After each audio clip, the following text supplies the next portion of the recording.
Instagram, by the way. But yeah, I guess it's just going through it and learning all these things to kind of just survive while doing the things you love. Anybody else have any additions to that? Yes, so still, okay, passing the microphone down. Passing the mic. Well, basically, like we've all experienced rejection.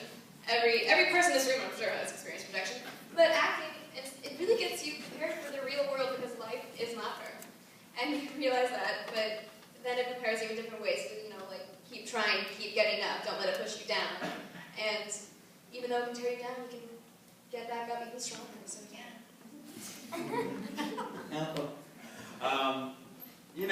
The thing is like, this is like one of the hardest jobs you can like decide to do. And it's because it's very fun when you get to do it, but like your job when you start doing this is to audition. That's your job. That's your job. And so you have to understand that and know that you're going to get so many no's, and it's going to be okay because it's kind of part of the job. You just go to the next audition because that's your job. And it's also like you really just don't know when you are going to work potentially. Like yes, if you can get on a show and you have a regular job, that's awesome because then you've got that stability. But then sometimes it will end, or even trying to you guys are trying to get there, and that journey is it's definitely difficult, and you just have to be patient.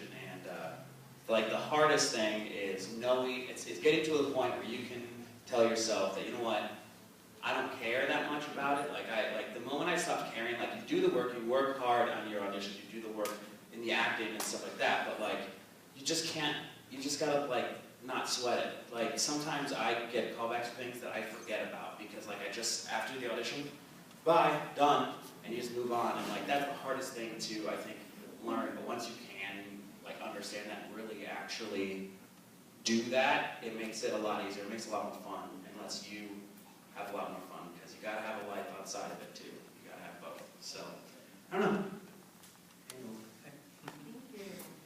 That was a really good response. I'm just going to second that with the addition of you also have to love it. Because going in for 20 auditions and hearing nothing from every single one kind of makes you feel like you don't want to do it anymore. And it kind of makes you feel like, I don't love this anymore.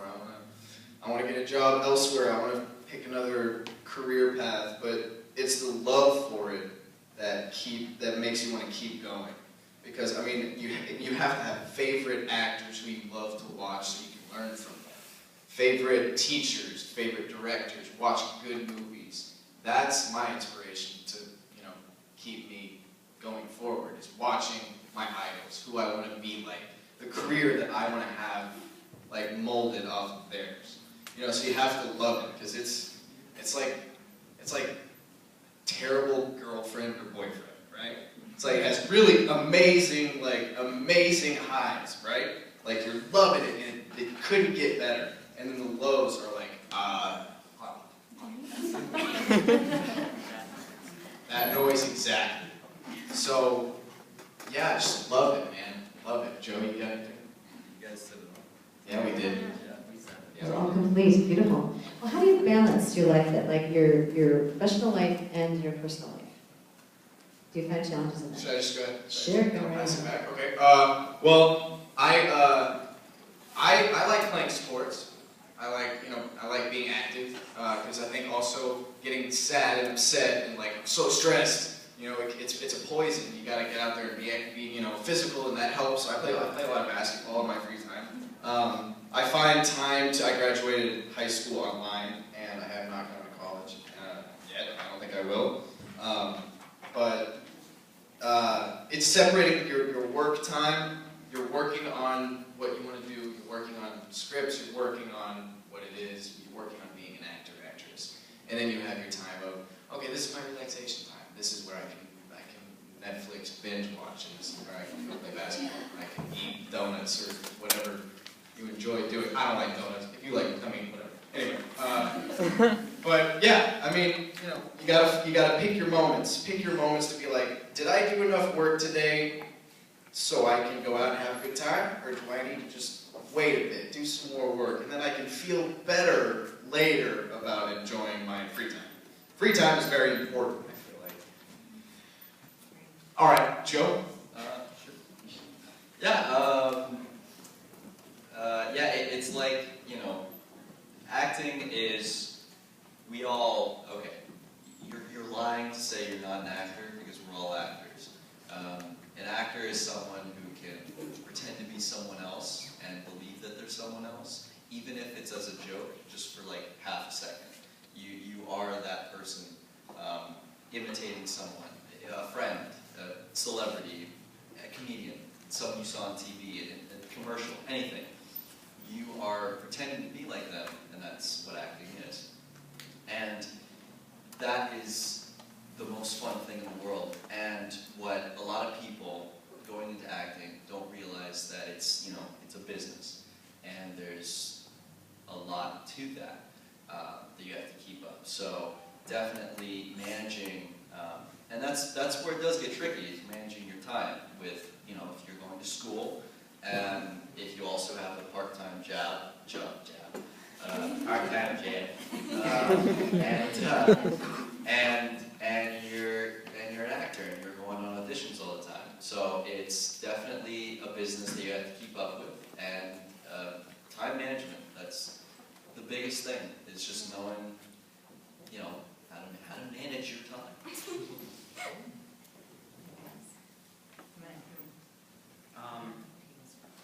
Yeah. A little dark, if that's okay. No. I just think that you should get a hobby. Like, really though, because I just have a lot of hobbies, and if you have hobbies, it gives you something to do outside of acting, because you can do, I mean, listen, if you want to be an actor, you got to put a lot of time into it, but it can't be the only thing, because then you're going to go crazy. As you've seen it happen. There are people that go crazy because of it.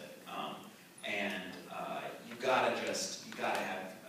gotta have hobbies. Find something else that you're passionate about, and do it on the side. Like you said, sports. Like that's like a perfect example. Like you just gotta have something to do. Like get a dog, or well, no, I'm just saying. Like that is something. Like I foster dogs. Like that's something you can do that keeps your time busy and gives you a life outside of acting. And just like make sure you have good friends. Like surround yourself with good friends.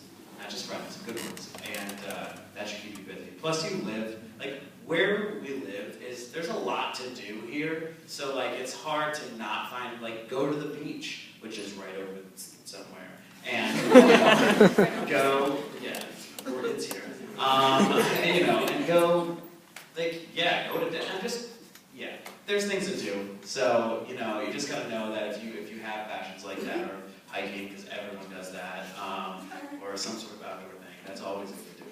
But yeah, I don't know. Hobbies.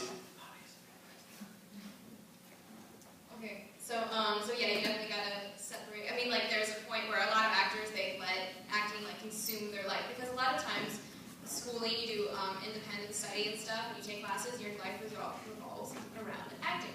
But you definitely gotta have some time. You're like at the end of the day, watch a movie or go hang out with friends. Or I just listen to music because that always gets me up. And you just have other things to do in your life that's not just waiting by the phone, waiting to see if you get a call or a call back, or hearing from your manager or agent. Don't let it take a toll of you. Just do other stuff. Go outside, see the sun, be happy. Just being condescending. I basically second everything they said, but also another thing that people are, I mean, it's hard because when you get an audition, they come randomly. Like they're not, you never know when you're going to get an audition or a callback or anything like that. So it's also hard because, like, you know, you can have a birthday party that you need to go to, and then you get an audition that night at 7 o'clock at night for 10 a.m. the next morning with a 10-page script that you have to work on.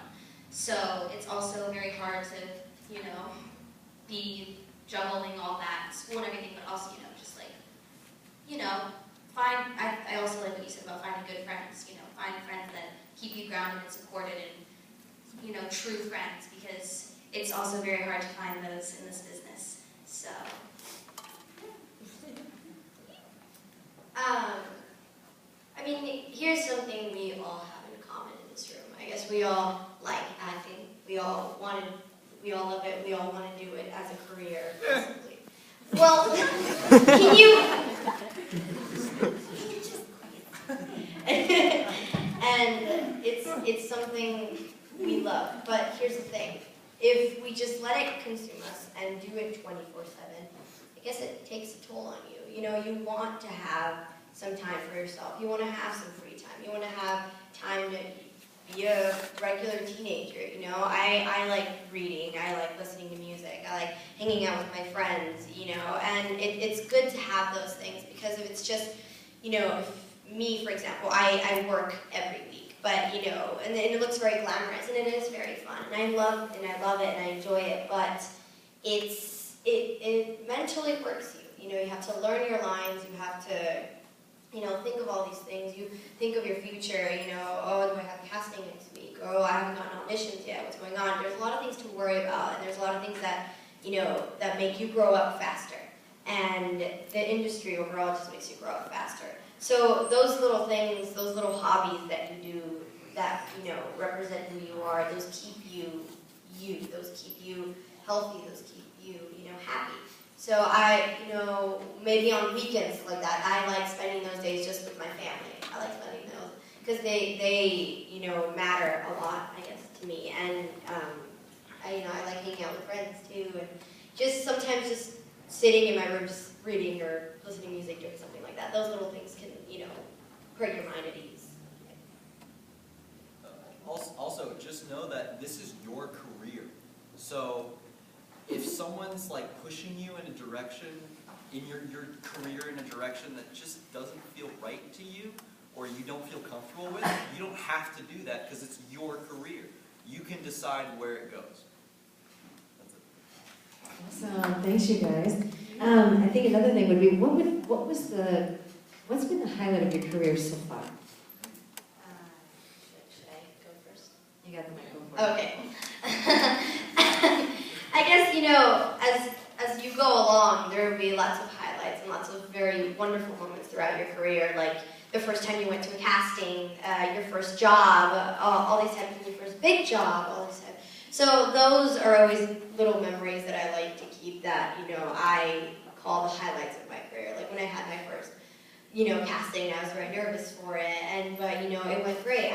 You don't get it at first, but then, you know, you keep doing castings, and then you get your first job, and then something small, but it's something that, you know, teaches you, hey, this is how everything works, and you go learning as you go by, and then you get the first big job, like, I don't know, like a series or something, that I worked, like, probably 5 years or so back in Miami doing all these things that I actually didn't want to do. I didn't want to act. I'm Hispanic, but I didn't want to act in Spanish. I didn't want to do a soap opera. I didn't want to do a bunch of commercials in Spanish for like KFC and stuff.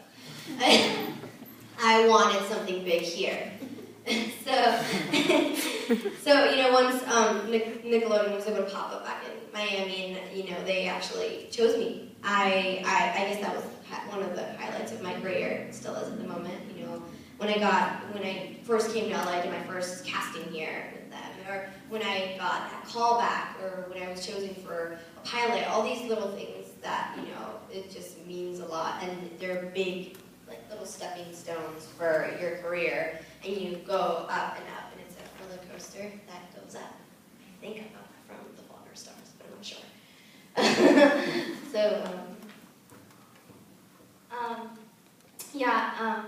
basically just, there's been so many highlights, I don't even think I can pick just one, but I'd say the biggest one, I think, was booking Every Which Way, because I had worked on other stuff, like Modern Family, and I did a movie with Chris Evans, and, you know, some commercials and stuff, but they weren't like big roles.